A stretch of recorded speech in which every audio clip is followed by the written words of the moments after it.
여러분, 오늘 밤 잠자리에 들기 전에 절대 이것만큼은 하지 마십시오.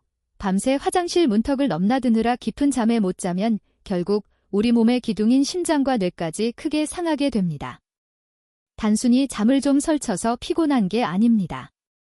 실제로 밤에 2번 이상 화장실에 가시는 분들은 심혈관 질환이 생길 위험이 그렇지 않은 분들보다 2.3배나 높다는 연구 결과가 있습니다.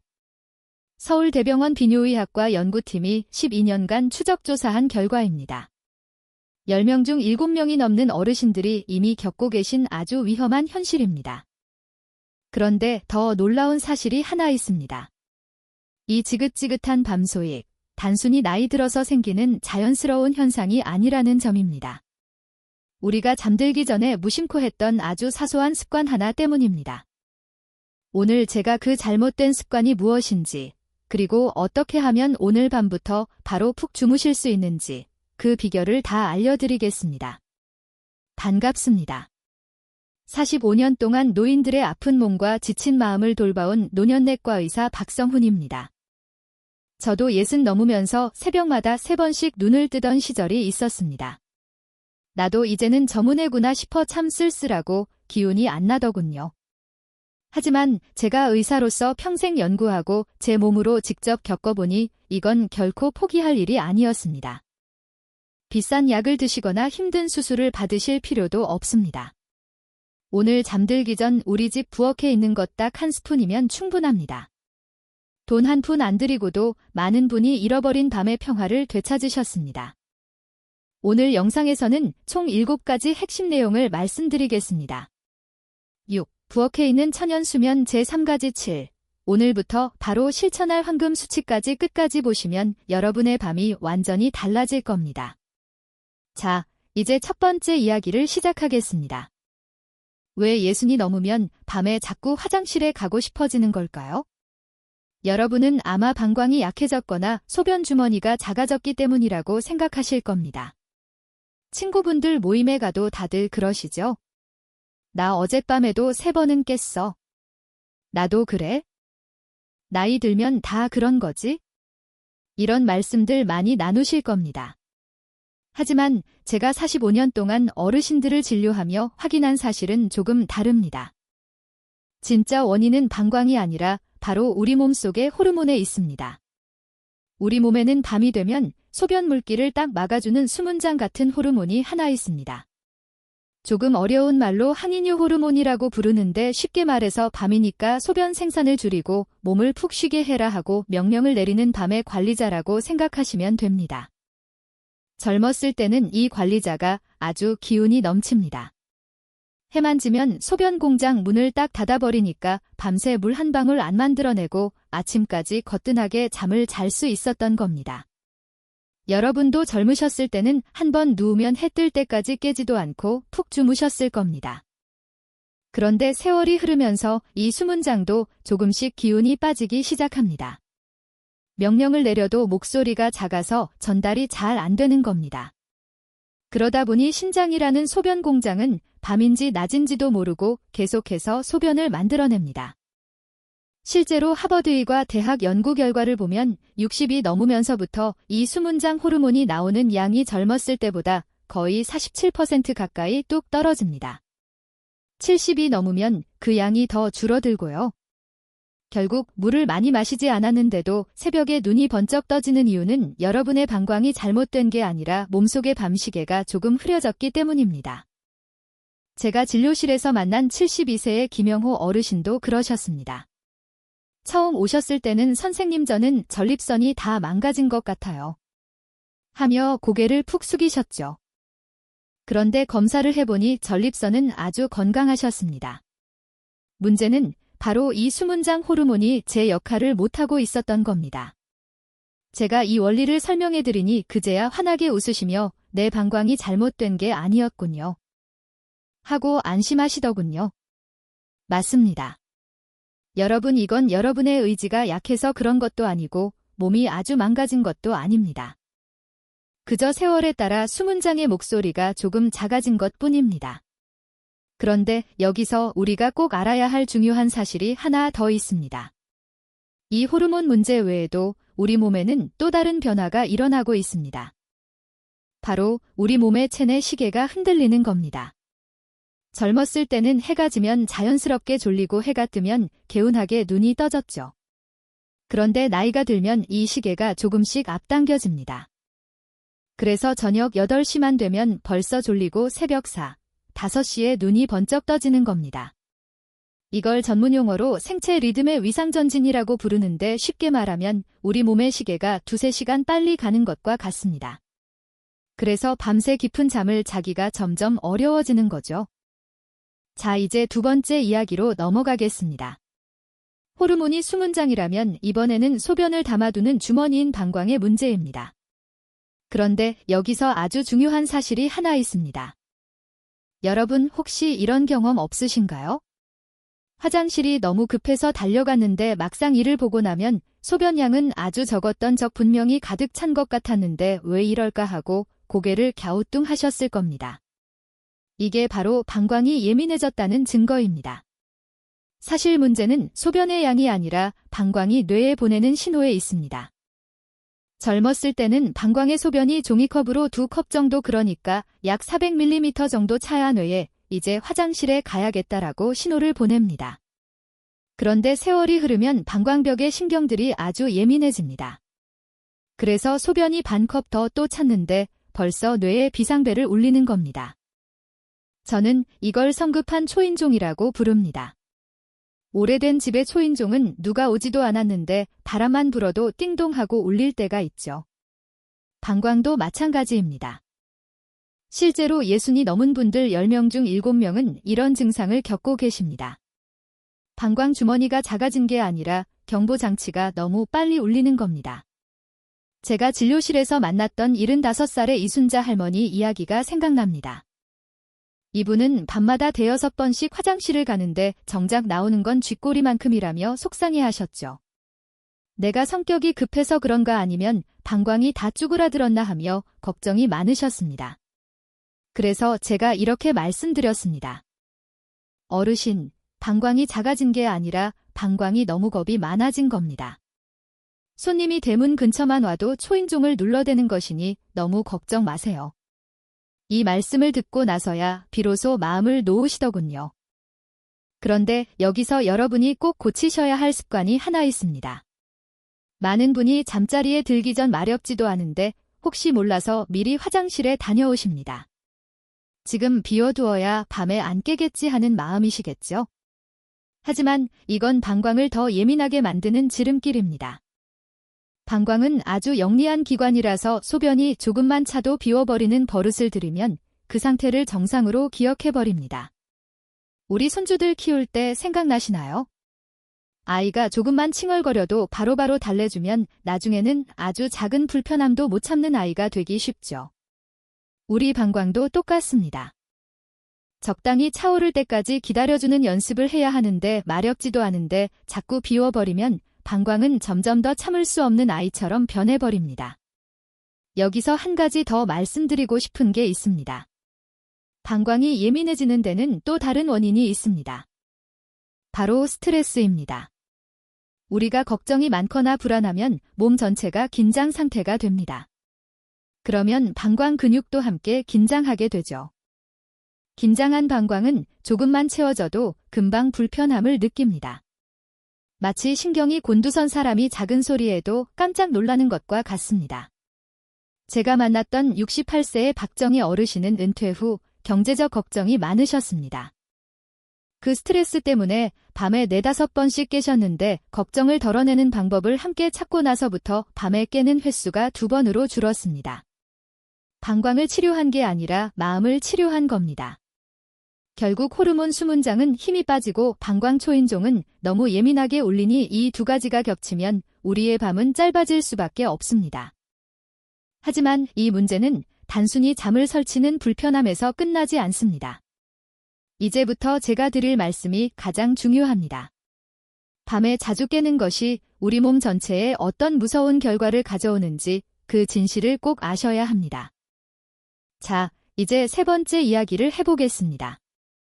이 부분이 어쩌면 오늘 제가 여러분께 드리고 싶은 가장 간절한 당부일지도 모릅니다.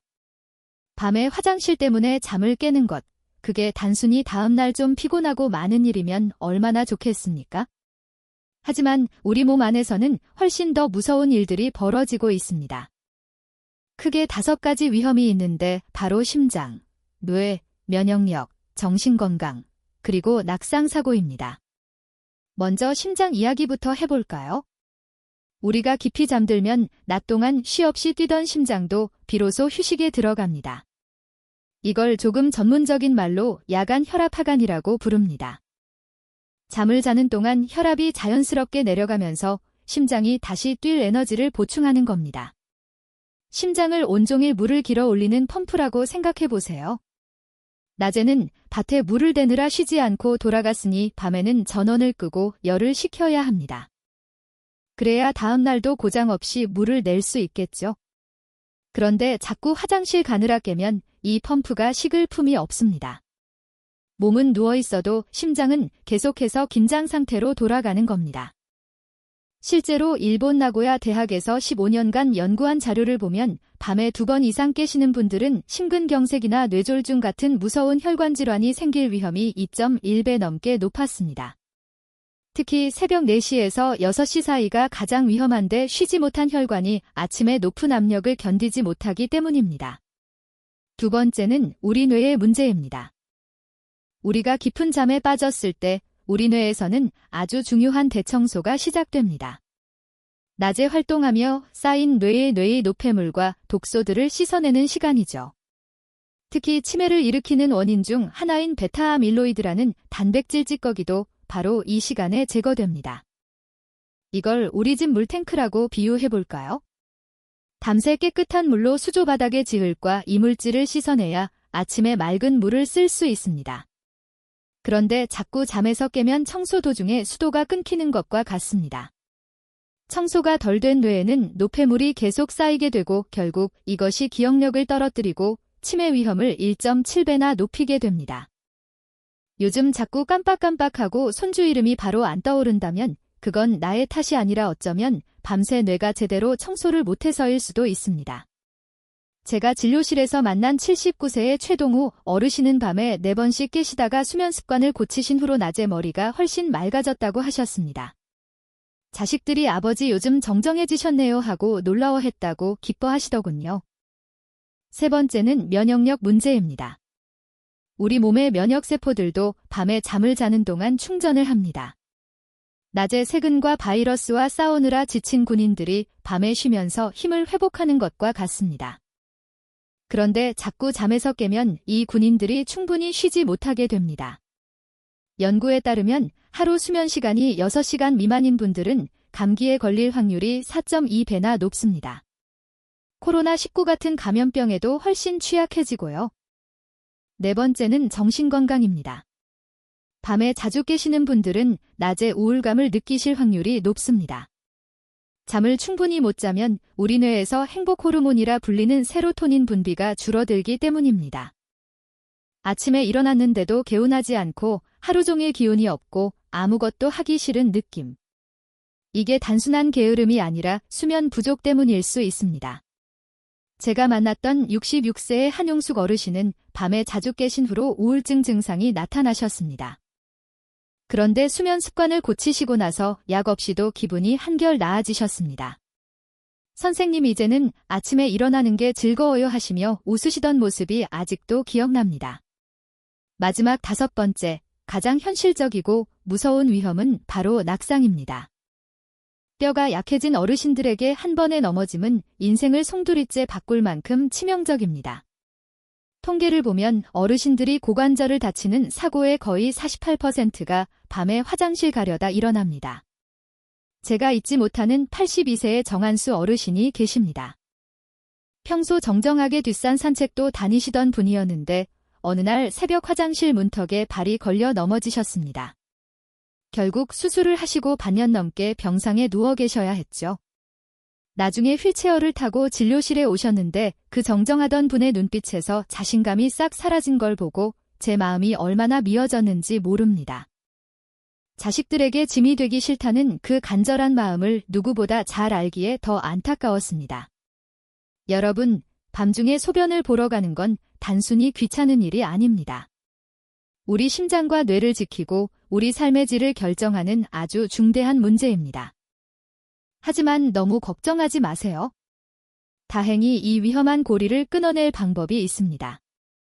약도 아니고 수술도 아닌 아주 간단한 비결입니다. 그 이야기를 하기 전에 먼저 우리가 그동안 숙면을 위해 해왔던 행동 중 무엇이 잘못되었는지부터 바로 잡아보겠습니다. 자, 그럼 네 번째 이야기로 넘어가겠습니다. 우리가 그동안 숙면을 위해 해왔던 행동 중에 어떤 게 잘못됐는지 하나씩 짚어보겠습니다. 정성을 다해 밤잠을 망치고 계셨던 분들이라면 아마 깜짝 놀라실 수도 있습니다. 45년 동안 제가 진료실에서 본 어르신들이 가장 많이 오해하시는 7가지를 바로 잡아드리겠습니다. 첫째는 저녁에 물을 입에도 안 되는 습관입니다.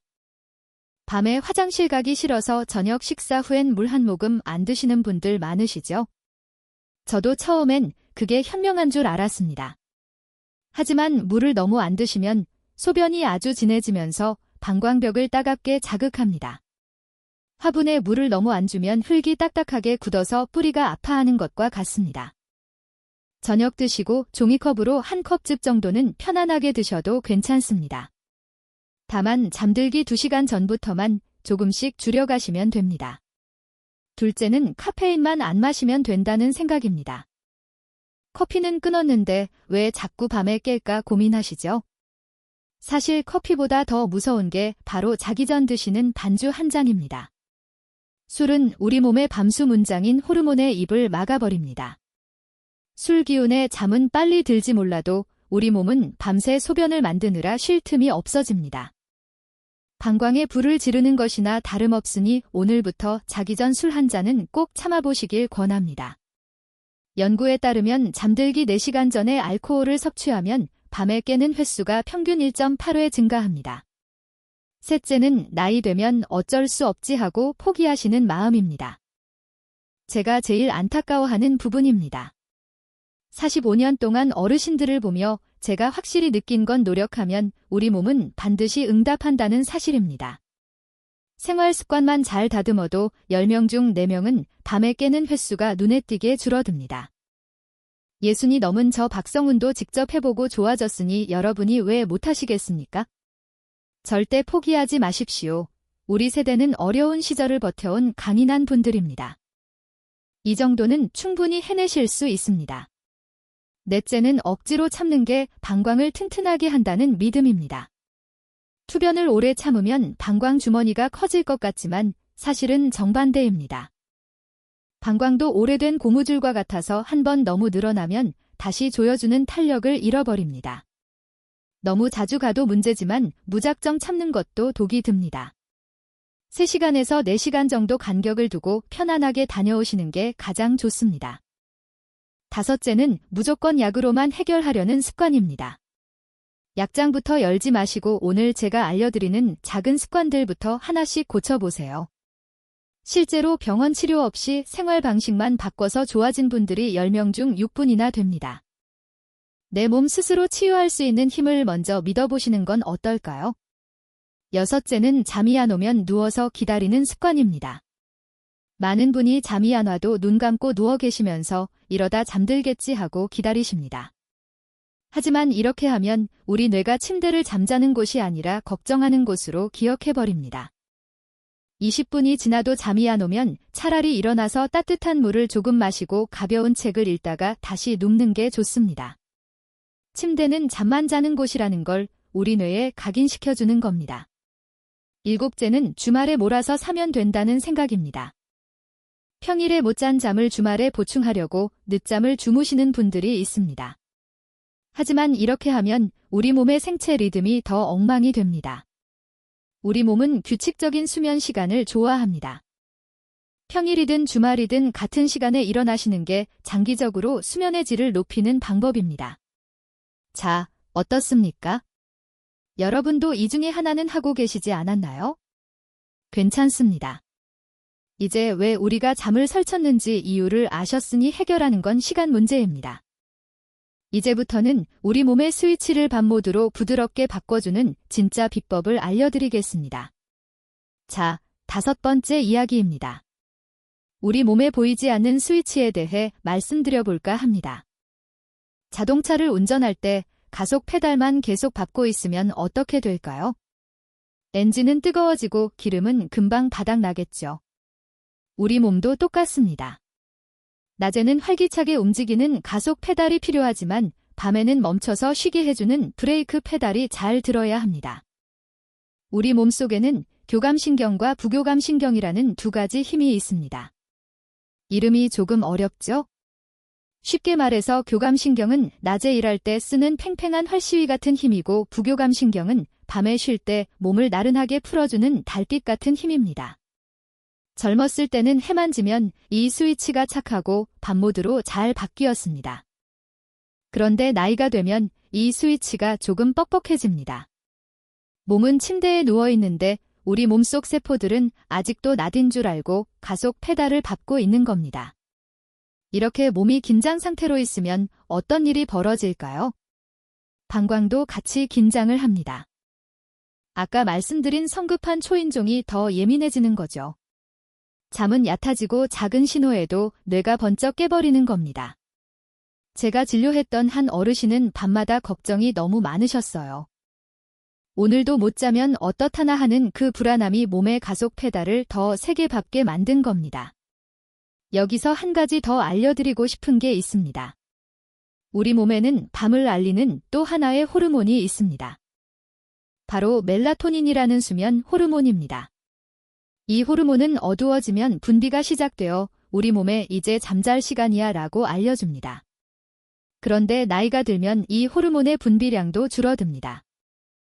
젊을 때의 절반 정도밖에 안 나온다는 연구 결과도 있어요. 게다가 요즘은 밤에도 환한 불빛 속에서 지내시잖아요. 텔레비전, 휴대폰, 형광등 이런 불빛들이 우리 뇌를 아직 낮이라고 속여서 멜라토닌 분비를 방해합니다. 오늘 제가 알려드리는 잠들기 전 한 스푼의 비결은 바로 이 뻑뻑해진 스위치에 기름을 치는 것과 같습니다. 억지로 잠을 재우는 게 아니라 우리 몸에 이제는 정말 쉬어도 된다는 부드러운 신호를 보내주는 거죠. 긴장으로 팽팽해진 몸의 활시위를 느슨하게 풀어주는 마법 같은 역할을 합니다. 수면제처럼 뇌를 강제로 꺼버리는 게 아니라 우리 몸 스스로 브레이크를 밟을 수 있게 도와주는 아주 자연스러운 방법입니다. 자, 이제 이 스위치를 부드럽게 바꿔줄 그 한 스푼의 정체가 무엇인지, 그리고 우리 몸속에서 어떤 기적을 만드는지 그 구체적인 보약을 하나씩 소개해드리겠습니다. 자, 이제 드디어 여러분이 가장 기다리셨던 6번째 이야기입니다. 우리 집 부엌에 항상 있는 것들이 어떻게 우리 몸의 밤잠을 지켜주는지 제가 평생 먹어보고 또 수많은 어르신께 권해드렸던 5가지 천연 보약을 알려드리겠습니다. 이 중에 여러분 입맛에 가장 잘 맞는 것 딱 하나만 고르시면 됩니다. 첫 번째는 속을 달래주는 꿀 한 스푼입니다. 천연 꿀을 작은 차 숟가락으로 딱 한 스푼만 드셔보세요. 우리 몸은 잠을 자는 동안에도 에너지를 씁니다. 그런데 밤사이에 기온이 너무 떨어지면 우리 몸은 비상사태라고 느끼고 스트레스 호르몬을 내뿜습니다. 뇌를 깨워버리는 것이죠. 이때 꿀 한 스푼은 밤새 우리 몸의 불씨가 꺼지지 않게 지켜주는 든든한 장작이 됩니다. 뇌가 안심하고 깊은 잠을 잘 수 있게 도와주는 겁니다. 게다가 꿀에는 잠을 부르는 트립토판이라는 성분이 들어있어서 마음을 편안하게 가라앉혀줍니다. 혈당이 걱정되는 분들은 주치의 선생님과 상의하셔야겠지만 보통의 경우 이 작은 한 스푼이 밤새 여러분의 단잠을 지켜주는 수호천사가 될 겁니다. 제가 진료했던 68세의 김옥순 어르신은 꿀 한 스푼을 드시기 시작하신 후로 밤에 깨는 횟수가 3번에서 1번으로 줄었다고 기뻐하셨습니다. 이렇게 간단한 방법이 있는 줄 몰랐어요 하시며 이웃분들께도 알려드렸다고 하시더군요. 두 번째는 근육을 재워주는 바나나 반개입니다. 바나나에는 마그네슘과 칼륨 같은 미네랄이 아주 풍부합니다. 이 성분들은 우리 몸의 긴장된 근육을 보드랍게 풀어주는 역할을 합니다. 제가 아까 말씀드린 성급한 초인종 기억나시죠? 예민해진 방광근육도 이 바나나를 만나면 한결 유순해집니다. 마치 화가 난 아이의 등을 토닥여주는 것처럼 방광과 신경을 차분하게 달래주는 겁니다. 너무 익은 것보다는 노란색이 예쁘게 도는 바나나를 반 개 정도만 천천히 씹어 드셔보세요. 몸이 한결 나른해지는 걸 느끼실 수 있을 겁니다. 특히 바나나에 들어있는 마그네슘은 우리 몸의 300가지가 넘는 효소 반응에 관여하는데 그중 하나가 바로 수면의 질을 높이는 것입니다. 연구에 따르면 마그네슘이 부족한 사람은 수면 장애를 겪을 확률이 1.8배 높다고 합니다. 세 번째는 뇌를 진정시키는 호두나 아몬드 같은 견과류입니다. 제가 특히 좋아하는 처방전이기도 합니다. 견과류에 들어있는 좋은 지방과 마그네슘은 우리 뇌가 밤모드로 전환하는 걸 아주 힘차게 도와줍니다. 아몬드라면 7알 정도, 호두라면 2알 정도면 충분합니다. 오독오독 씹어서 드시다 보면 뇌의 긴장이 풀리고 밤새 소변 물기를 조절하는 힘이 생깁니다. 특히 견과류는 혈당을 아주 천천히 유지해주기 때문에 밤새 몸이 각성하는 걸 막아주는 아주 기특한 효자 노릇을 합니다. 호두에는 특별히 멜라토닌이 들어있다는 연구 결과도 있습니다. 미국 텍사스 대학 연구팀에 따르면 호두를 먹으면 혈중 멜라토닌 농도가 증가한다고 합니다. 우리 몸이 스스로 잠을 부르는 힘을 키워주는 거죠. 네 번째는 우리 전통 보양식인 대추차입니다. 대추는 예로부터 마음을 안정시키고 수면을 돕는 식품으로 알려져 왔습니다. 대추에 들어있는 사포닌 성분이 신경을 안정시키고 불안을 줄여주는 역할을 합니다. 잠들기 1시간 전에 대추 선화알을 물에 넣고 끓여서 미지근하게 식힌 후 드셔보세요. 단, 물을 너무 많이 마시면 밤에 화장실에 가게 되니까 작은 종이컵 반 컵 정도만 드시면 됩니다. 우리 할머니, 할아버지들이 잠이 안 올 때 대추차를 드시던 데는 다 이유가 있었던 겁니다. 현대과학이 우리 조상님들의 지혜를 증명하고 있는 거죠. 다섯 번째는 조교기입니다. 이건 먹는 게 아니라 발을 담그는 건데요. 효과가 정말 좋습니다. 잠들기 1시간에서 1시간 반 전에 따뜻한 물에 발을 15분 정도 담가보세요. 물 온도는 40도에서 42도 정도가 적당합니다. 너무 뜨거우면 오히려 잠이 깰 수 있으니 주의하세요. 왜 발을 담그면 잠이 잘 올까요? 우리 몸은 잠들 때 체온이 살짝 내려가야 합니다. 조교기를 하면 발의 혈관이 확장되어 열이 발끝으로 빠져나가면서 몸 중심부의 체온이 자연스럽게 낮아집니다. 이 과정이 우리 뇌에 이제 잠잘 시간이야 라는 신호를 보내주는 겁니다. 연구에 따르면 조교기를 한 그룹은 그렇지 않은 그룹보다 잠드는 시간이 평균 15분 단축되었다고 합니다. 제가 진료했던 71세의 박영자 어르신은 매일 저녁 조교기를 하신으로 밤에 훨씬 깊이 주무신다고 하셨습니다. 발이 따뜻해지니까 온몸이 편안해지더라고요 하시며 좋아하시더군요. 작꿀과 바나나, 견과류, 대추차 그리고 조교. 여러분은 어떤 게 가장 좋으신가요? 지금 바로 댓글로 내가 오늘 밤 해볼 것은 이것이다 하고 이름을 한번 써보세요. 마음으로 먼저 정하는 것만으로도 우리 몸은 이미 치유를 시작합니다. 한 가지 꼭 당부드리고 싶은 건 욕심내서 이 5가지를 다 하시면 안 된다는 점입니다. 무엇이든 과하면 독이 되죠. 한꺼번에 많이 하시면 오히려 몸이 바빠져서 밤잠을 방해받게 됩니다. 꼭 한두 가지를 정해서 딱 정해진 양만큼만 하시는 것 잊지 마십시오. 이제 이 보약들을 언제 어떻게 먹어야 가장 효과가 좋은지 그 황금 수칙을 말씀드리겠습니다. 자, 이제 마지막 7번째 이야기입니다. 이 천연 보약들을 어떻게 드셔야 하는지, 그리고 하루 일과를 어떻게 보내야 밤잠이 편안한지 그 귀한 방법을 알려드리겠습니다. 제가 진료실에서 수많은 분께 이 방법을 가르쳐 드렸을 때 가장 효과가 좋았던 황금 수칙 12가지입니다. 어려운 건 하나도 없으니 머릿속에 쏙쏙 담아두셨다가 오늘 밤부터 바로 실천해보세요. 첫째는 시간입니다. 잠자리에 들기 30분에서 40분 전이 가장 좋습니다. 너무 일찍 드시면 효과가 미리 사라지고 너무 늦게 드시면 우리 몸이 이 귀한 신호를 받아들이기도 전에 잠이 들어버립니다. 우리 몸속의 밤 스위치가 부드럽게 넘어갈 수 있도록 딱 30분만 시간을 주세요. 둘째는 양입니다. 제가 한 스푼이라고 말씀드렸죠? 꿀은 작은 차숟가락으로 한 스푼, 바나나는 딱 반 개, 아몬드는 7알입니다. 몸에 좋다고 더 많이 드시면 안 됩니다. 양이 많아지면 우리 위장이 다시 일을 시작하게 되고 그러면 몸은 휴식 모드로 들어가지 못합니다.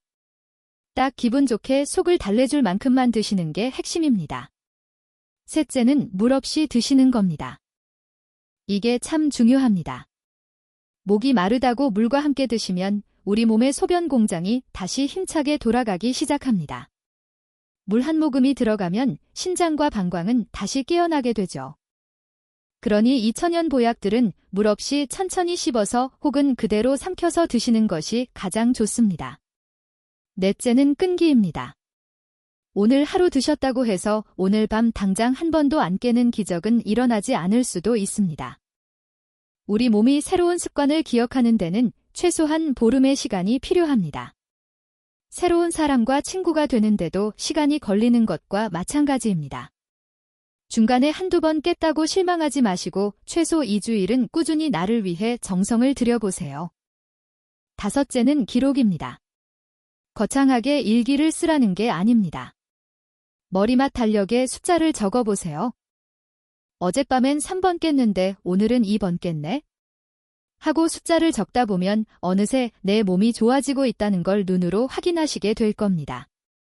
그 숫자가 줄어들 때의 기쁨이 여러분을 더 건강하게 만들어줍니다. 여섯째는 아침 햇빛 보약입니다. 아침에 일어나면 창문을 활짝 열고 눈부신 햇살을 온몸으로 받아보세요. 우리 뇌에는 낮과 밤을 구별하는 시계가 들어 있습니다. 아침 햇살은 이 시계를 다시 맞추는 역할을 하죠. 낮에 햇빛을 듬뿍 받아야 밤에 우리 몸이 이제는 정말 밤이구나 하고 깊은 잠에 빠질 수 있습니다. 돋보기로 빛을 모으듯 아침에 에너지를 모으는 겁니다. 가능하면 아침에 15분에서 30분 정도 밖에 나가셔서 햇빛을 쬐시는 게 좋습니다. 이게 어려우시면 창가에 앉아 계시는 것만으로도 도움이 됩니다. 일곱째는 물 마시는 시간표를 바꾸는 겁니다. 하루에 필요한 물은 해가 떠 있는 낮에 미리 넉넉히 드세요. 해가 지고 나면 우리 몸의 소변 공장도 서서히 문 닫을 준비를 해야 합니다. 저녁 이후에는 목만 살짝 축이는 정도로 줄여가시는 게 지혜로운 방법입니다. 돼지에 물을 주는 것도 해가 있을 때 해야 땅이 잘 먹는 것과 같은 이치입니다. 구체적으로 말씀드리면 오후 역시 이후로는 물 섭취를 평소의 절반으로 줄이시고 잠들기 2시간 전부터는 물을 안 드시는 게 좋습니다. 여덟째는 잠자리 자세입니다. 왼쪽으로 몸을 살짝 틀어눕고 무릎 사이에 푹신한 베개를 하나 끼워보세요. 이렇게 하면 우리 방광이 받는 압력이 줄어들고 혈액순환이 훨씬 부드러워집니다. 방광 주머니가 편안하게 쉴 수 있는 공간을 만들어주는 것이죠. 방광이 편안해지면 아까 말씀드린 성급한 초인종도 훨씬 덜 울리게 됩니다. 아홉째는 엉덩이 근육을 조여주는 속운동입니다. 이건 케겔 운동이라고도 불리는데요. 소변을 참을 때처럼 아랫배 근육을 살짝 조였다가 펴는 운동입니다. 언제 어디서든 하실 수 있습니다. 우리 방광을 밑에서 든든하게 받쳐주는 바닥 근육, 전문 용어로 골반저근이라고 하는데 이 근육이 튼튼해지면 밤새 소변을 참는 힘이 몰라보게 좋아집니다. 낡은 주머니를 튼튼한 가죽 주머니로 바꾸는 연습이라 생각하고 꾸준히 해보세요. 방법은 간단합니다. 소변을 참는다는 느낌으로 아랫배에 힘을 주고 5초간 유지하세요. 그리고 5초간 힘을 풀어주세요. 이걸 하루에 10번씩 3세트 총 30번 하시면 됩니다. 앉아서 하셔도 되고 누워서 하셔도 됩니다. 제가 진료했던 74세의 이정숙 어르신은 이 운동을 2달간 꾸준히 하신 후로 밤에 깨는 횟수가 절반으로 줄었다고 하셨습니다. 처음엔 귀찮았는데 효과를 보니까 이젠 습관이 됐어요 하시며 웃으시더군요. 열째는 저녁 산책입니다. 저녁 식사 후 가볍게 20분에서 30분 정도 산책을 해보세요. 격렬한 운동이 아니라 동네 한 바퀴 도는 정도의 가벼운 걸음이면 충분합니다. 산책을 하면 우리 몸에 적당한 피로감이 쌓이고 저녁 공기를 마시면서 마음도 편안해집니다. 단, 잠들기 2시간 전에는 운동을 마치셔야 합니다. 너무 늦게 운동하시면 오히려 몸이 흥분해서 잠이 안 올 수 있습니다. 11째는 침실 환경 만들기입니다. 우리가 잠을 잘 자려면 침실이 어둡고 조용하고 선선해야 합니다. 잠들기 1시간 전부터는 방불을 어둡게 하시고 텔레비전이나 휴대폰은 끄시는 게 좋습니다. 특히 휴대폰에서 나오는 파란 빛은 우리 뇌에 아직 낮이라고 속여서 수면 호르몬 분비를 방해합니다. 손주들과 영상통화하시는 것도 좋지만 잠들기 1시간 전에는 끄시는 게 좋습니다. 방 온도는 약간 선선한 18도에서 20도 정도가 적당합니다. 너무 따뜻하면 오히려 잠의 질이 떨어집니다. 마지막 12째는 예외 상황을 살피는 겁니다. 제가 의사로서 꼭 당부드리고 싶습니다. 당뇨가 있으신 분들은 꿀 대신 견과류를 선택하시고 혹시라도 소변에 피가 섞여 나오거나 통증이 심하다면 그건 습관의 문제가 아니라 치료가 필요한 신호입니다. 그럴 때는 지체하지 마시고 가까운 병원에 가셔서 의사를 만나셔야 합니다. 또한 전립선 비대증이나 요로감염 같은 질환이 있으신 분들은 반드시 주치의 선생님과 상의하신 후에 실천하시기 바랍니다. 자, 어떻습니까? 12가지 방법. 참 쉽지요? 30분 전에 한 스푼만, 물 없이, 보름 동안 기록하며 실천하기. 여기에 아침 햇빛, 저녁 산책, 개겔 운동까지. 이 작은 약속들이 여러분의 밤을 바꿀 겁니다. 제가 진료했던 73세 어르신 한 분도 처음엔 반신반의하며 시작하셨습니다. 그런데 2주일 뒤에 오셔서 하시는 말씀이 선생님, 이제는 밤에 한 번만 깨도 아침에 몸이 날아갈 것 같아요 하시며 제 손을 꼭 잡으시더군요. 그분처럼 여러분도 하실 수 있습니다. 자, 이제 오늘 말씀드린 내용을 정리해 드리겠습니다. 오늘 우리는 7가지 중요한 이야기를 나눴습니다. 첫째, 밤에 자주 깨는 진짜 원인은 나이듦 때문이 아니라 우리 몸의 호르몬 변화 때문입니다. 수문장, 호르몬이 약해지면서 소변 공장이 밤에도 계속 일하게 되는 겁니다. 둘째, 방광이 작아진 게 아니라 방광이 예민해진 겁니다. 성급한 초인종처럼 조금만 차도 벌써 신호를 보내는 거죠. 셋째, 밤에 자주 깨면 심장, 뇌, 면역력, 정신건강에 나쁜 영향을 주고 낙상 위험도 높아집니다. 단순한 불편함이 아니라 건강의 문제입니다. 넷째, 저녁에 물을 아예 안 마시거나 술을 마시거나 포기하시거나 무작정 참거나 약에만 의존하시면 안 됩니다. 다섯째, 우리 몸에는 밤 모드로 전환하는 스위치가 있는데 나이가 들면 이 스위치가 뻑뻑해집니다. 여섯째, 꿀 1스푼, 바나나 반개, 견과류 7알, 대추차, 조교, 이 5가지 천연보약 중 하나를 선택해서 잠들기 30분 전에 드시거나 하시면 됩니다.